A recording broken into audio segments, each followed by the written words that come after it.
खुलुमबाय रायजोफोर दिनै मोनाबिलिनि खौराङाव फिन खेबसेबाव बयखौ बरायनानै लाग्रोबाय। दासिमनि खौरांफोरा जाबाय। गिबि खौराङाव दङ दिनै संक्रान्ति एबा दिनैनि सानखौ मोसौ बैसागु महरै फालियो।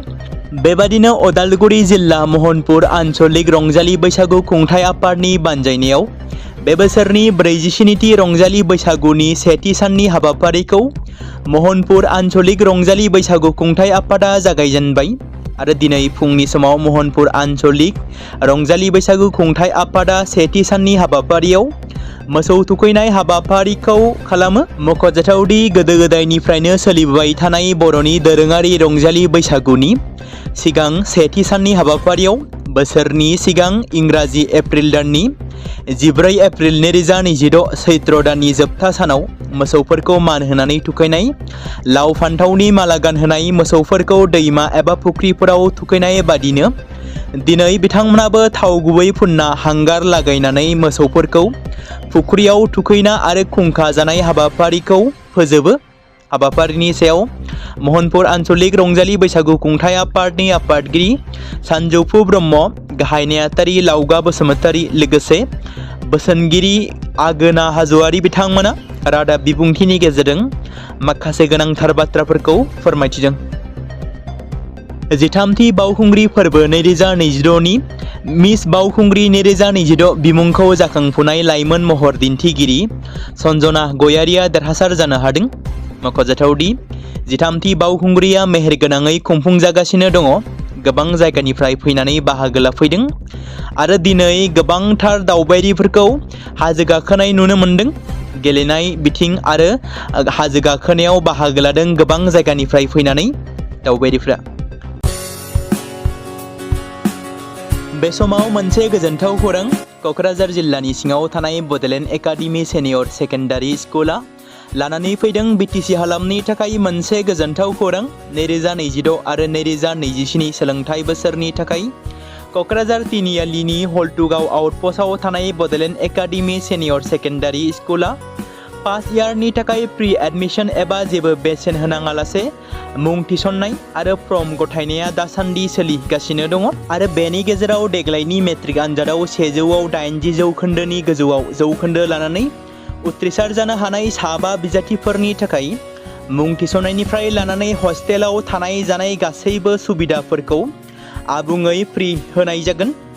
मख'जाथावदि बे बड'लेण्ड एकाडेमि सेनियर सेकेन्डारि स्कुलाव आर्ट्स स्ट्रिमनि थाखाय आयदा हिसाबै इंलिश, एमएल बड', political science, education, history, economics, advance बड' गासैबो आयदाखौ मोननो हागोन। आरो बे सेकेन्डारि स्कुलाव इंराजि आरो बर' बिजोङा थागोन। मोजां सोलोंथाइ लानायनि अनगायैबो बड'लेण्ड एकाडेमि सेनियर सेकेन्डारि स्कुलाव उफ्रा सोलोंथाइ हिसाबै इनभारमेन्ट, फिल्ड स्टाडि बायदिखौ लानानै सोलोंथाइ लानो हागोन। बेनि अनगायैबो बे फरायसालियाव हौवासा आरो हिन्जावसाफोरनि थाखाय आलादा आलादायै हस्टेलनि खाबुफोर होनाय जादों। बेनि थाखाय नोंथांमोना आबुङै मिथिबावनो थाखाय एबा थोंजोङै फोनांजाब खालामहर 9101488399 जानबुं नम्बराव। रायजोआव साइबार क्राइमफोरा बांनायनिफ्राय बांगासिनो दं, जेराव साइबार क्रिमिनेल नेटवर्कआ गोबां आदब खायदाजों बेंक एकाउन्टनिफ्राय गोबां सुबुंनि रांखौ खावगासिनो। बेबादिनो खायसे सुबुंफोरखौ थगाय थसि खालामनानै रां लुथिनाय जाथायफोरा जाबोबाय थादों। बेबादिनो बरपेटायाव पुलिसा साइबार क्राइमजों लोब्बा थानाय 3 दायनिगिरिफोरखौ नोगोद रांजों लोगोसे खायो। हमजानाय 3 दायनिगिरिफ्रा फारियै राजु आहमेद, जाहिद आलम, सुपिल्लाहा।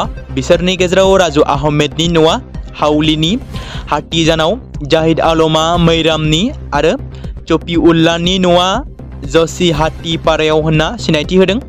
मख'जाथावदि बरपेटानि क्राइम ब्रान्चनि उफ्रा पुलिस सुपारिनटेन्डेन्ट सुमिरन बैश्य आरो बरपेटा रड पुलिस थानानि पुलिस अफिसार श्यामल ज्योति सयकियानि दैदेननायाव पुलिसा 3 दायनिगिरिफोरखौ बरपेटा रडआव थानाय स्टेट बेंकनि मोखाङाव हमनो हायो होनना फोरमायथिदों। तेलेंगानानि चंगारेड्डी जिल्लायाव मोनसे दुखुनांथाव लामा जाब्रबथाय खौरां मोननाय जादों। जाय जाथायाव सासे गागि पुलिस अफिसारनि थैनाय जाथाया सोराङाव फैदों। एसिस्टेन्ट साब इन्सपेक्टर थामहिनबा ASI गबिन्द नायकआ मानुर मण्डलाव गावनि आंगो पुलिस पेट्रलिं गारिजों सौग्रावनानै जिउ गोमायो। जायनि जाउनाव ओनसोलारि सुबुंफोरा गोबां दुखु मोननाय फोरमायदों। 13थि बावखुंग्रि फोरबो 2022 निफ्राय मोनसे दुखुनांथाव खौरां। बर' हारिनि हौवाफोरनि रोखोमसे दोरोङारि गानग्रा जि गामसाया 13थि बावखुंग्रि फोरबो 2022 नि ओंखाम जाग्रा हलाव नेवसिजादों।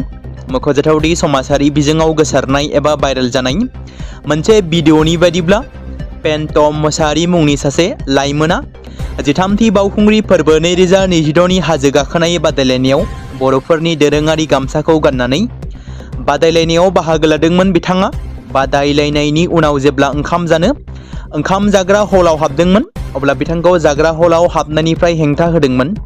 हेंथा होजानाय लाइमोना फोरमायथिनाय बायदिब्ला फुडिं इनचार्जजों लोब्बा थानाय सासे सिनाय मोनै सुबुङा जाग्रा हलाव हाबनायनिफ्राय हेंथा होदोंमोन आरो बुंदोंमोन दि गामसाया आब्रुथि गैयै एबा इनडिसिप्लिन। गामसा गानोब्ला ओंखाम मोनजाया, हाफ पेन्ट आरो लंपेन्ट गाननानै फैयोब्लासो ओंखामखौ मोनजागोन होनना बुङो। भिडिअ'नि गेजेरजों लाइमोन नोगोरारिया गावबो सासे बर' हारिनि सुबुं जानानै बर'फोरनि दोरोङारि गानग्रा गामसानि सायाव बेबादि नेवसिनायखौ जोबोद दुखु मोननाय फोरमायदों आरो बिथाङा भिडिअ'नि गेजेरजों बुंदों दि गामसाया बर' हारिनि सिनायथि। गामसाखौ नेवसिनाया बर' हारि आरो 13थि बावखुंग्रि फोरबो 2022 खौ लाजि फोनांनाय जादों। जों गामसाखौ देखायनो थाखायल' गानाखै, बेयो जोंनि थांनानै थानायनि मोनसे गोनांथार हारिमुवारि बेसाद। हाफ पेन्ट आरो लंपेन्ट गैयि समनिफ्रायनो जोंनि आबै आबौ आरो जों गामसा गाननानै देरबोदों। बेनिखायनो जों गामसा गानो आरो सोनाबारि गाननायखौ बजबना लानो हाया होनना लाइमोना बुंथिदों। थारैनो जाय गामसाखौ गाननायाव दुलाराय मुलुगावनो हेंथा गैया, जाय गामसाखौ हादोरनि जौसिन नोगोरारि बान्था पद्मश्री बान्था आजावनायाव दिल्लीनि राष्ट्रपति भवनाव भारतनि हादोरगिरि प्रेसिडेन्ट अफ इन्डियानि सिगाङाव गाननानै देखायनायाव जेबो हेंथा गैया, बे गामसाखौनो दिनै बर'फोरनि ओनसोलावनो 13थि बावखुंग्रि फोरबो 2022 नि ओंखाम जाग्रा हलाव नेवसिनाया बर' हारिखौ लाजि फोनांनाय जादों। लोगोसे 13थि बावखुंग्रि फोरबो 2022 खौबो गोसोम दागो फोनांनाय जादों। बे जाथायनि सायाव रायजो राजा नोंथांमोना मा फोरमायगोन? थारैनो बे जाथाया गनायथावना?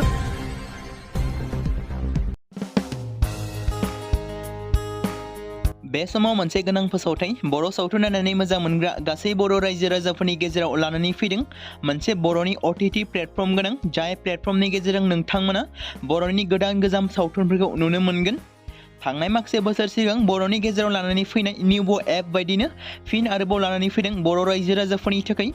बे बाथ्राखौ मख'नाया गोनांदि 2025 मायथाइनि जानुवारि दानाव ओंखारनाय आंगो स्ट्रिम मुंनि मोनसे OTT प्लेटफर्म गोनां निउबो एपनि गेजेरजों नोंथांमोना गोबांथार बर'नि सावथुनफोर जेरै ट्रेजेडि, रमान्टिक, एक्शन आरो कमेडिजों बुंफबनाय सावथुनफोरखौ नुनो मोनगोन। जेरै सनानि नखर, थांखि गैयै समाज, अनसुला आफा, हिर', बिमा बायदि बाजै, अर, थैसाम, वान्टेड, संदान आरो रं नाम्बार बायदि सावथुनफोरा मख'जाथाव। बेफोर सावथुनफोरखौ नायनो थाखाय नोंथांमोना गिबियावनो आंगो स्ट्रिम एपखौ गावनि मबाइलाव थानाय प्ले स्ट'रनिफ्राय डाउनल'ड खालामनानै लोगोसे इनस्टल खालामनानै गावनि मबाइल नाम्बारजों लगइन खालामनानै लाग्रोनांगोन। बेनि उनाव नोंथांमोना गोबांथार नुनो मोनै सावथुनफोरखौ गुगोल पे, फन पे आरो पेटिएमजों रं नाम्बार सावथुनखौ नायनो थाखाय 60 रां आरो संदान सावथुनखौ नायनो थाखाय 80 रां, वान्टेड सावथुनखौ नायनो थाखाय 60 रां, थैसाम सावथुनखौ नायनो थाखाय 60 रां बेबायदिनो गोबांथार नुनो मोनै सावथुनफोरखौ नायनो थाखाय सुबिदा खालामनानै होदों आंगो स्ट्रिम प्लेटफर्मा। फिन नोंथांमोननि गेजेराव फोरमायबावनो लादों बर' सावथुन नायनानै मोजां मोनग्रा गासै बर' रायजो राजाफोरनि गेजेराव लानानै फैदों मोनसे बर'नि OTT प्लेटफर्म गोनां, जाय प्लेटफर्मनि गेजेरजों नोंथांमोना बर'नि नुनो मोनै सावथुनफोर जेराव गोदान गोजाम सावथुनफोरखौ नुनो मोनगोन। बे बाथ्राखौ मख'नाया गोनांदि 2025 मायथाइनि जानुवारि दानाव दिहुनजानाय आंगो स्ट्रिम मुंनि मोनसे OTT प्लेटफर्म गोनां एपनि गेजेरजों नोंथांमोना गोबांथार बर'नि ट्रेजेडि, रमान्टिक, एक्शन आरो कमेडिजों बुंफबनाय सावथुनफोरखौ नुनो मोनगोन। जेरै रं नाम्बार, संदान, वान्टेड, थैसाम, अर, बिमा बायदि बाजै, हिर', अनसुला आफा, थांखि गैयै समाज, सनानि नखर बायदि बायदि सावथुनफ्रा मख'जाथाव। बेफोर सावथुनफोरखौ नायनो थाखाय नोंथांमोना गिबियावनो आंगो स्ट्रिम एपखौ गावनि मबाइलाव थाखानाय प्ले स्ट'रनिफ्राय इनस्टल खालामनानै गावनि मबाइल नाम्बारजों लगइन खालामखांनायनि उनाव नोंथांमोना गोबांथार नुनो मोनै सावथुनफोरखौ गुगोल पे, फन पे आरो पेटिएमजों रं नाम्बार सावथुनखौ नायनो थाखाय 60 रां, संदान सावथुनखौ नायनो थाखाय 80 रां, वान्टेड सावथुनखौ नायनो थाखाय 60 रां, थैसाम सावथुनखौ नायनो थाखाय 60 रां, बेफोरबायदिनो अर सावथुनखौ नायनो थाखाय 60 रां पे खालामनांगोन। बेबायदिनो गोबांथार नुनो मोननाय बर' सावथुनफोरखौ नायनो थाखाय सुबिदा खालामनानै होदों आंगो स्ट्रीम प्लेटफर्मआ।